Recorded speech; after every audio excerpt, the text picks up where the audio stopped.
Hello everyone, welcome to the next class. इस class में हम एक्सरसाइज देखेंगे। लास्ट क्लास में जैसे हमने इंट्रोडक्शन पार्ट देखा था, आपने अगर नहीं देखा है तो लिंक डिस्क्रिप्शन में मिल जाएगा, आप चेक कर लेना और सब्सक्राइब जरूर करना अगर आप चैनल पर नए हो तो अब हम एक्सरसाइज स्टार्ट करते हैं। Exercise 2.1 polynomial chapter. First question is which of the following expressions are polynomials in one variable. Which of the following expressions are polynomial in one variable and which are not. State reason for your answer. Okay, this is the first question. तो हमें जैसे पता है polynomial क्या होता है, जिसकी power whole number होती है। अगर वो सर्ट्स वगैरह में आ जाए या जैसे कि रूट वगैरह में आ जाए तो वो एक पॉलिनोमियल नहीं होगा। Okay, right. और हमें देखना है कि वन वेरिएबल का क्या मतलब हो गया। जैसे कि अगर कोई भी अल्फाबेट अगर प्रेजेंट है तो only one alphabet should be present. If more than one alphabet present then it's not a one variable, it's 2, 3 और so on up to whatever it's present. Okay, तो जैसे कि हमें चेक करना है तो पहला क्वेश्चन जैसे कि 4x² - 3x + 7 only one variable is present, that is x। तो we can say that this is one variable. First हमें चेक करना है पॉलिनोमियल है या नहीं। तो राइट, ये पॉलिनोमियल है, तो दिस इज पॉलिनोमियल। ये एक पॉलिनोमियल है और ये वन वेरिएबल है और ये वन वेरिएबल है, only x is present. So this is polynomial and one variable. Next, this is the question y² + √2। तो ये भी only one term, this is a polynomial. Why? Because the power of the given variable is a whole number, so this is a polynomial. Yes, this is a polynomial. और ये one variable है तो yes, this is one variable है। next question में 3√t + t√t। तो क्या ये polynomial है? No, this is not a polynomial. No, this is not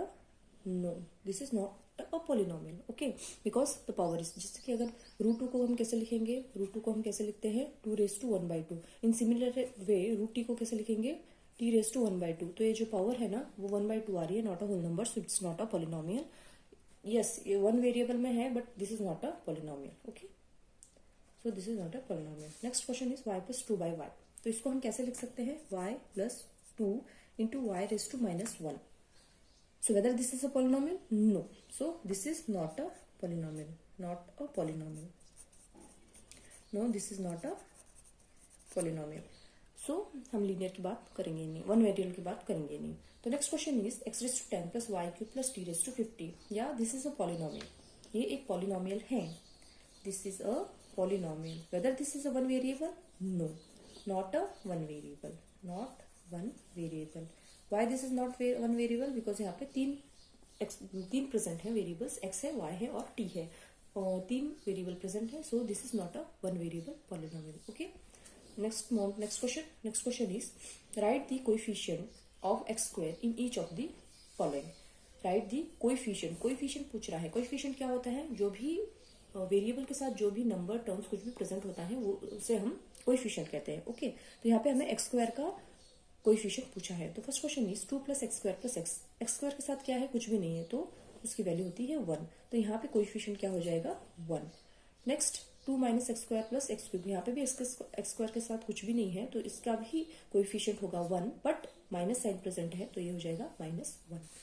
next यहाँ पे x² के साथ π/2 है तो इसका कोएफिशिएंट हो जाएगा π/2। राइट।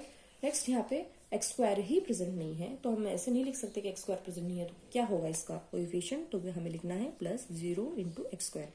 तो इसकी कोएफिशिएंट हो जाएगा 0। Right. Move on to next question. Give one example each of a binomial of degree 35 and of a monomial of degree 100। तो मोनोमियल के बारे में हमने अपने इंट्रोडक्शन पार्ट में देखा था। आपने नहीं देखा तो डिस्क्रिप्शन में जाके चेक कर सकते हैं वीडियो। तो बाइनोमियल में जैसे 2 टर्म्स होते हैं, मोनोमियल में जैसे 1 टर्म होता है। ओके, तो बाइनोमियल ऑफ डिग्री 35 का क्या मतलब हुआ? जैसे कि अगर हम एक एक्सप्रेशन लिखते हैं x² + x³ + 1, तो इसमें क्या होता है, इसकी हाईएस्ट डिग्री क्या है? 3 है। तो ये क्या हो जाएगा? एक क्यूबिक हो जाएगा, because the highest degree is 3। Similarly हमें यहाँ पे डिग्री दे रखा है 35, तो हमारा क्या होगा बाइनोमियल? हम कैसे लिख सकते हैं? तो हम इसके लिए लिख सकते हैं x⁻35 + 1। बाइनोमियल मतलब 2 टर्म्स लिखने हैं तो x⁻35 + 1 लिख लो, या फिर y⁻35 + 8, कुछ भी ऐसे 2 टर्म्स में हमें लिखना है। राइट। मोनोमियल में क्या होगा? मोनोमियल में ओनली 1 प्रेजेंट, तो उसकी डिग्री क्या दे रखी है? 100। x⁻100 लिख लो, चाहे y⁻100 लिख लो, चाहे t⁻100 लिख लो, जो भी आपको अल्फाबेट पसंद है उसके पावर में 100 लिख दो, that is the answer. Okay, next question is right the degree of each of the following polynomials. Degree पूछा है हमें, ये जो भी पॉलिनोमियल दिया है उसका हमें डिग्री देखना है। डिग्री क्या होता है, उस पॉलिनोमियल में जो भी हाईएस्ट पावर होगी उसे हम डिग्री कहते हैं। हमने इंट्रोडक्शन पार्ट में देखा है, यू कैन चेक। तो इसमें सबसे हाईएस्ट पावर क्या है, वो है 3, तो इसकी डिग्री भी हो जाएगी 3, राइट। इसमें हाईएस्ट पावर क्या है 2, तो इसकी डिग्री भी हो जाएगी 2। इसमें हाईएस्ट पावर क्या है 5t माइनस रूट 7 में 1, तो ये उसकी डिग्री हो जाएगी 1। अब यहाँ पे कुछ नहीं दे रखा तो हम क्या लिखेंगे, इसकी हाईएस्ट पावर क्या होगी 0। क्यों, हम 3 इंटू एक्स रेस टू 0 या वाई रेस टू 0 कुछ भी लिख सकते हैं, तो इसकी डिग्री हो जाएगी 0। कॉन्स्टेंट है 0 हो जाएगी, right. Next question, classify the following of linear, quadratic and cubic polynomial. जो भी हमें यहाँ पे दे रखे हैं polynomials, we have to differentiate them. Linear कौन सा होगा, क्वाड्रेटिक कौन सा होगा और क्यूबिक कौन सा होगा, हमें चेक करना है। तो यहाँ पे पहला क्वेश्चन है एक्स स्क्वायर प्लस एक्स, तो हमें पहले इसकी हाईएस्ट डिग्री देखनी है। क्या है 2 है, इसका मतलब ये एक क्वाड्रेटिक है, तो ये एक क्वाड्रेटिक हुआ, quadratic, right. Next x minus x cube, तो इसकी हाईएस्ट पावर क्या है 3 है, क्यूब है, तो ये हमारा हो जाएगा क्यूबिक पॉलिनोमियल, राइट। नेक्स्ट है y plus y square plus 4, तो इसकी हाईएस्ट पावर क्या है 2 है, तो ये हमारा हो जाएगा क्वाड्रेटिक, क्वाड्रेटिक, राइट। नेक्स्ट है हमारा 1 प्लस एक्स, इसकी हाईएस्ट पावर है 1, सो दिस इज लीनियर। नेक्स्ट हो जाएगा 3t, इसकी भी हाईएस्ट पावर 1 है, तो ये भी हमारा हो जाएगा linear. Next is r square, इसमें हाईएस्ट पावर है 2, तो ये हमारा हो जाएगा क्वाड्रेटिक। नेक्स्ट है 7x क्यूब, तो इसकी हाईएस्ट पावर है 3, तो ये हमारा हो जाएगा cubic, right. Like this we have to classify. Okay, thank you so much. Subscribe जरूर कर देना। Move on to next question with next problems.